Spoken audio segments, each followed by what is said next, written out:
Normal ടോയ്സും മോണ്ടസോറിയൻ ടോയ്സും തമ്മിലുള്ള difference എന്തായിരിക്കും? Normal toys എന്ന് പറയുമ്പോൾ ഒരു ഫൺ പ്ലേക്ക് വേണ്ടി മാത്രമുള്ളത്. എന്ന് പറയുമ്പോൾ അവരുടെ ഇമാജിനേഷൻ പ്ലേസ് ഭയങ്കര ലിമിറ്റ് ചെയ്യും നോർമൽ ടോയ്സ്.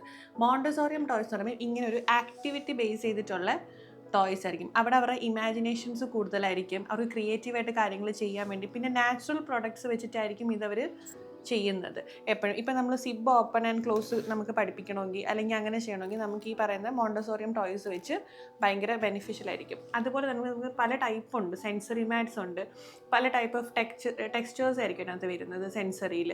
ഇപ്പം സ്മൂത്ത് ടെക്സ്ചേഴ്സ് കാണും, ഹാർഡ് ടെക്സ്ചേഴ്സ് കാണും. അപ്പോൾ അതൊക്കെ ആദ്യം മുതലേ കുഞ്ഞുങ്ങൾ അതിനോട് ഓക്കെ ആയിരിക്കും, അത് യൂസ് ചെയ്യാനും ടെക്സ്ചേഴ്സ് പലത് തൊടാനും ഒക്കെ അവർ ഓക്കെ ആയിരിക്കും. അപ്പോൾ ആ ടൈപ്പിലാണ് സെൻസറി മാറ്റ്സ് ഡെവലപ്പ് ചെയ്യുന്നത്. അപ്പോൾ അങ്ങനെ കുറേ ടോയ്സ് ഉള്ളത് കൊണ്ട് മോണ്ടസോറിയം ആയിരിക്കും എപ്പോഴും കുട്ടികൾക്ക് കുറച്ചുകൂടെ ബെനിഫിറ്റ് ആയിരിക്കും. അവർ കുറച്ച് എക്സ്പെൻസീവ് ആണ് പ്രോഡക്റ്റ് എപ്പോഴും മോണ്ടസോറിയത്തിൽ വരുന്ന സമയത്ത്. പക്ഷേ അത് കുഞ്ഞുങ്ങളെ ഭയങ്കരമായിട്ട് ഇമ്പ്രൂവ് ചെയ്യാനും അവരുടെ സ്കിൽസ് ഡെവലപ്പ് ചെയ്യാനും ഏറ്റവും കൂടുതൽ ഹെൽപ്പ് ചെയ്യുന്നത് മോണ്ടസോറിയം തന്നെയായിരിക്കും.